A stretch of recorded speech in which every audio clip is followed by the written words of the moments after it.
ओम शांति। आज 1 जनवरी 2025 की शाकाहार मुरली। आज बाबा ने कहा, मीठे बच्चे, तुम ज्ञान की बरसात कर हरियाली करने वाले हो। तुम्हें धारणा करनी और करानी है। प्रश्न, जो बादल बरसते नहीं हैं उन्हें कौन सा नाम देंगे? उत्तर, वह सुस्त बादल, चुस्त वो जो बरसते हैं। अगर धारणा हो तो बरसने के बिना रह नहीं सकते। जो धारणा कर दूसरों को नहीं कराते उनका पेट पीठ से लग जाता है, वह गरीब है, परजा में चले जाते हैं। दूसरा प्रश्न, याद की यात्रा में मुख्य मेहनत कौन सी है? उत्तर, अपने को आत्मा समझ बाप को बिंदु रूप में याद करना। बाप जो है, जैसा है, उसी स्वरूप से यथार्थ याद करना, इसमें ही मेहनत है। गीत है, जो पिया के साथ है। ओम शांति। जैसे सागर के ऊपर में बादल है तो बादलों का बाप हुआ सागर। जो बादल सागर के साथ है उनके लिए ही बरसात है। वह बादल भी पानी भरकर फिर बरसते हैं। तुम भी सागर के पास आते हो भरने के लिए। सागर के बच्चे बादल तो हो ही, जो मीठा पानी खींच लेते हैं। अब बादल भी अनेक प्रकार के होते हैं। कोई खूब जोर से बरसते हैं, बाढ़ कर देते हैं, कोई कम बरसते हैं। तुम्हारे में भी ऐसे नंबरवार है जो खूब जोर से बरसते हैं। उनका नाम भी गाया जाता है। जैसे वर्षा बहुत होती है तो मनुष्य खुश होते हैं, यह भी ऐसे हैं। जो अच्छा बरसते हैं उनकी महिमा होती है। जो नहीं बरसते हैं उनकी दिल जैसे सुस्त हो जाती है, पेट भरेगा नहीं। पूरी रीति धारणा न होने से पेट जाकर पीठ से लगता है। फैमन होता है तो मनुष्यों का पेट पीठ से लग जाता है। यहाँ भी धारणा कर और धारणा नहीं कराते हैं तो पेट जाकर पीठ से लगेगा। खूब बरसने वाले जाकर राजा रानी बनेंगे और वो गरीब। गरीबों को पेट पीठ से रहता है तो बच्चों को धारणा बड़ी अच्छी करनी चाहिए। इसमें भी आत्मा और परमात्मा का ज्ञान कितना सहज है, तुम अब समझते हो। हमारे में आत्मा और परमात्मा दोनों का ज्ञान नहीं था तो पेट पीठ से लग गया ना। मुख्य है ही आत्मा और परमात्मा की बात। मनुष्य आत्मा को ही नहीं जानते हैं तो परमात्मा को फिर कैसे जान सकेंगे? कितने बड़े विद्वान पंडित आदि हैं, कोई भी आत्मा को नहीं जानते। अब तुमको मालूम हुआ है कि आत्मा अविनाशी है। उसमें 84 जन्मों का अविनाशी पाठ नूंधा हुआ है जो चलता रहता है। आत्मा अविनाशी तो पाठ भी अविनाशी है। आत्मा कैसा ऑलराउंड पाठ बजाती है यह किसको पता नहीं है। वह तो आत्मा से परमात्मा कह देते हैं। तुम बच्चों को आदि से लेकर अंत तक पूरा ज्ञान है। वह तो ड्रामा की आयु ही लाखों वर्ष कह देते हैं। अभी तुमको सारा ज्ञान मिला है। तुम जानते हो इस बाप के रचे हुए ज्ञान यज्ञ में ये सारी दुनिया स्वाहा होनी है। इसलिए बाप कहते हैं, देह सहित जो कुछ भी है यह सब भूल जाओ, अपने को आत्मा समझो। बाप को और शांति धाम स्वीट होम को याद करो। यह तो है ही दुख धाम। तुम्हारे में भी नंबरवार पुरुषार्थ अनुसार समझा सकते हैं। अभी तुम ज्ञान से तो भरपूर हो, बाकी सारी मेहनत है याद में। जन्म जन्मांतर का देह अभिमान मिटाकर देही अभिमानी बने, इसमें बड़ी मेहनत है। कहना तो बड़ा सहज है, परंतु अपने को आत्मा समझे और बाप को भी बिंदु रूप में याद करे, इसमें मेहनत है। बाप कहते हैं, मैं जो हूँ, जैसा हूँ, ऐसा कोई मुश्किल याद कर सकते हैं। जैसे बाप वैसे बच्चे होते हैं ना। अपने को जाना तो बाप को भी जान जाएंगे। तुम जानते हो पढ़ाने वाला तो एक ही बाप है, पढ़ने वाले बहुत हैं। बाप राजधानी कैसे स्थापन करते हैं वो तुम बच्चे ही जानते हो। बाकी ये शास्त्र आदि सब है भक्ति मार्ग की सामग्री। समझाने के लिए हमको कहना पड़ता है। बाकी इसमें घृणा की कोई बात नहीं है। शास्त्रों में भी ब्रह्मा का दिन और रात कहते हैं, परंतु समझते नहीं। रात और दिन आधा आधा होता है। सीढ़ी पर कितना सहज समझाया जाता है। मनुष्य समझते हैं कि भगवान तो बड़ा समर्थ है, वो जो चाहे सो कर सकते हैं। लेकिन बाबा कहते मैं भी ड्रामा के बंधन में बांधा हुआ हूँ। भारत पर तो कितनी आफतें आती रहती हैं, फिर मैं घड़ी घड़ी आता हूँ क्या? मेरे पाठ की लिमिट है। जब पूरा दुख होता जाता है तब मैं अपने समय पर आता हूँ। 1 सेकंड का भी फर्क नहीं पड़ता है। ड्रामा में हर एक का एक्यूरेट पार्ट नूंधा हुआ है। यह हाईएस्ट बाप की रीइंकार्नेशन। फिर नंबर वार सब आते हैं, कम ताकत वाले। तुम बच्चों को अभी बाप से नॉलेज मिली है, जो तुम विश्व के मालिक बनते हो। तुम्हारे में फुल फोर्स की ताकत आती है। पुरुषार्थ कर तुम तमो प्रधान से शतो प्रधान बनते हो। औरों का तो पाठ ही नहीं है, मुख्य है ड्रामा, जिसकी नॉलेज तुमको अभी मिलती है। बाकी तो सब है मटेरियल, क्योंकि वह सब इन आंखों से देखा जाता है। वंडर ऑफ द वर्ल्ड तो बाबा है, जो फिर रचते भी स्वर्ग हैं, जिसको हेवन पैराडाइज कहते हैं। उनकी कितनी महिमा है।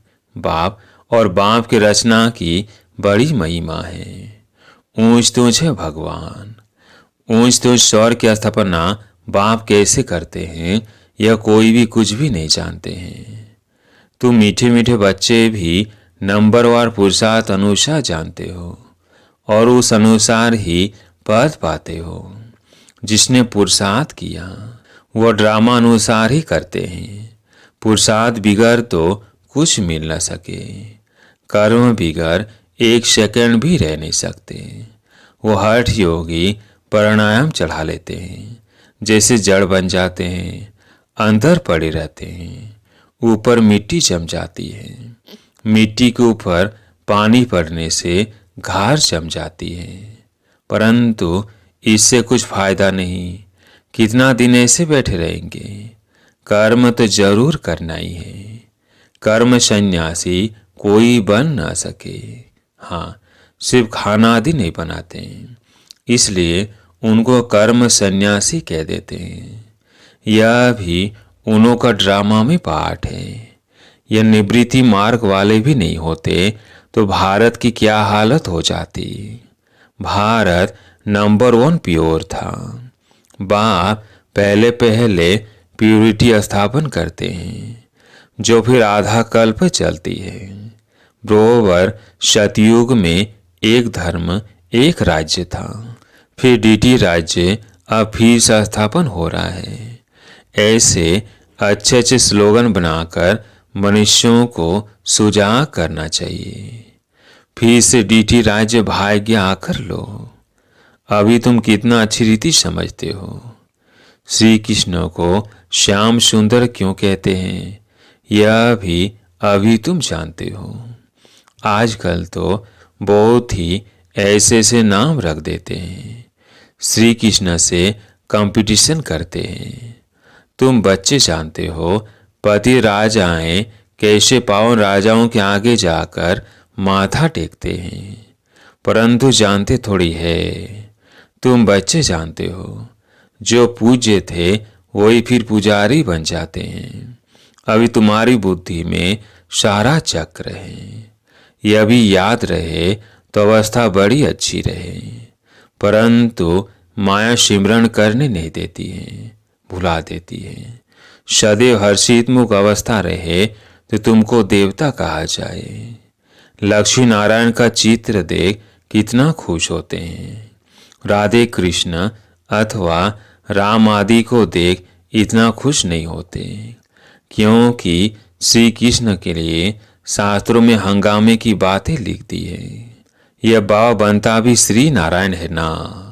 बाबा तो इन लक्ष्मी नारायण के चित्र को देख खुश होते हैं।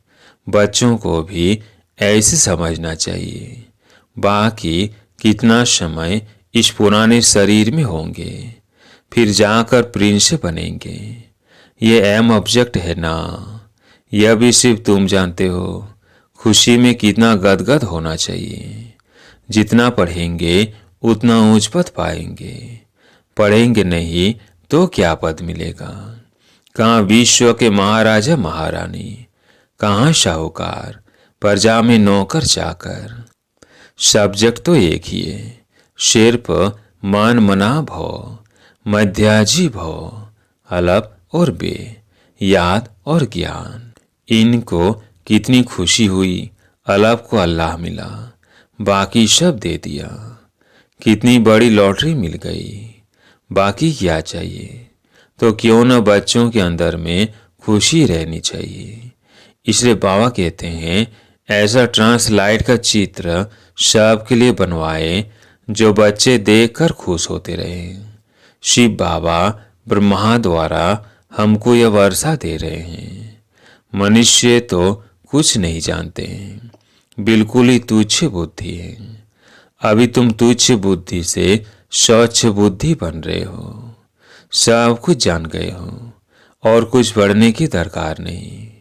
इस पढ़ाई से तुमको विश्व की बादशाही मिलती है। इसलिए बाप को नॉलेजफुल कहते हैं। मनुष्य फिर समझते हैं हर एक की दिल को जानते हैं, परंतु बाप तो नॉलेज देते हैं। टीचर समझ सकते हैं, फलाना पढ़ते हैं, बाकी सारा दिन यह थोड़ी बैठ देखेंगे कि इनकी बुद्धि में क्या चलता है। यह तो वंडरफुल नॉलेज है। बाप को ज्ञान का सागर, सुख शांति का सागर कहा जाता है। तुम भी अभी मास्टर ज्ञान सागर बनते हो। फिर यह टाइटल उड़ जाएगा। फिर सर्वगुण संपन्न 16 कला संपूर्ण बनेंगे। यह मनुष्यों का ऊंच मर्तबा। इस समय यह ईश्वरीय मर्तबा। कितनी समझने और समझाने की बातें हैं। लक्ष्मी नारायण का चित्र देख बड़ी खुशी होनी चाहिए। हम अभी विश्व के मालिक बनेंगे। नॉलेज से ही सब गुण आते हैं। अपना एम ऑब्जेक्ट देखने से ही रिफ्रेशमेंट आ जाती है।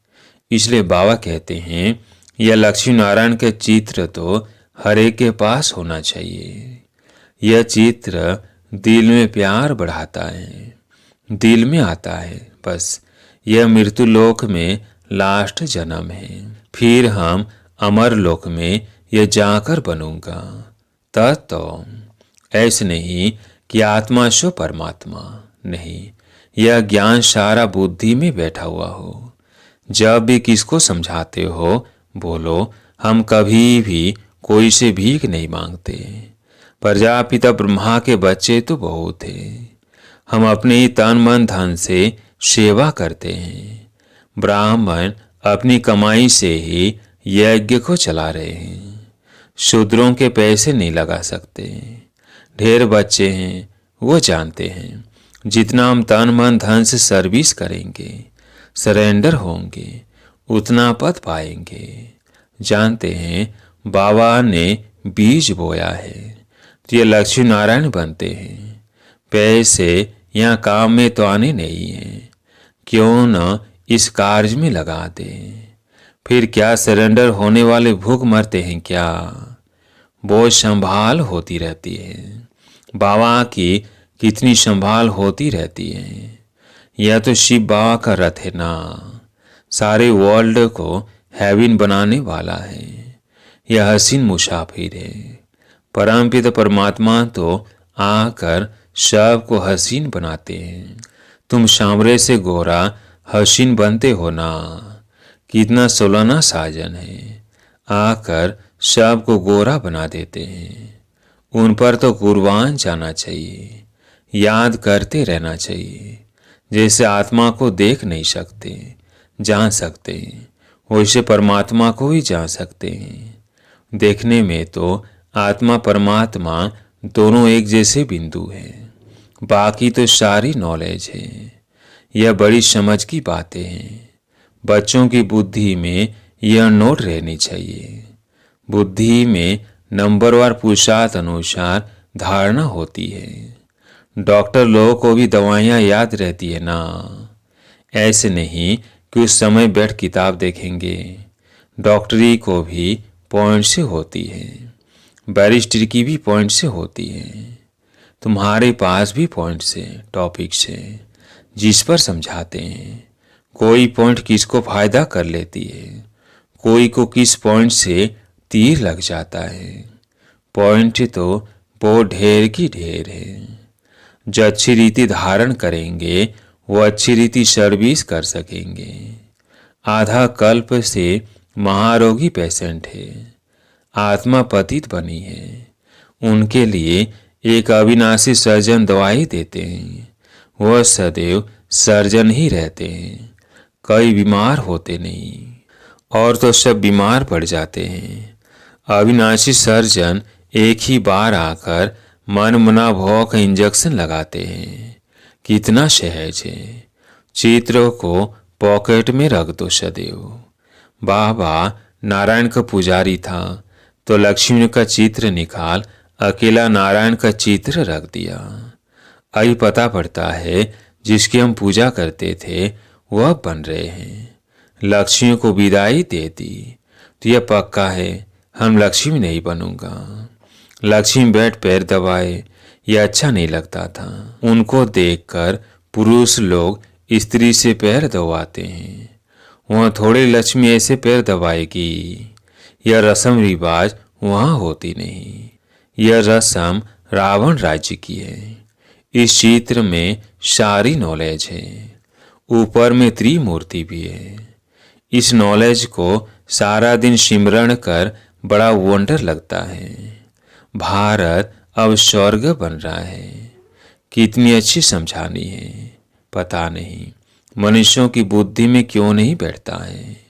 आग बड़े जोर से लगेगी, भंबोर को आग लगनी है।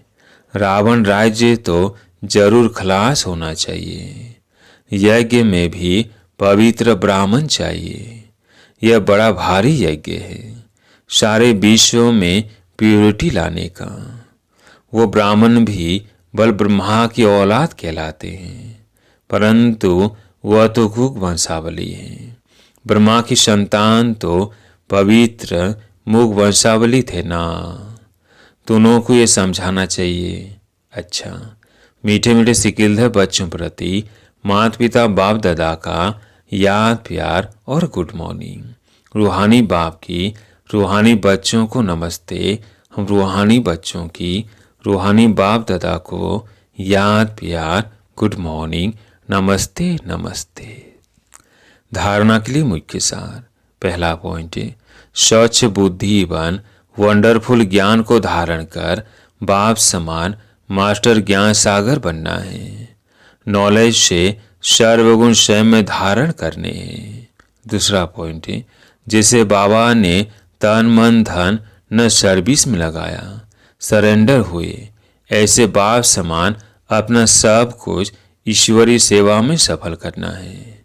सदा रिफ्रेश रहने के लिए एम ऑब्जेक्ट का चित्र साथ में रखना है। आज प्यारे मीठे बाबा का वरदान।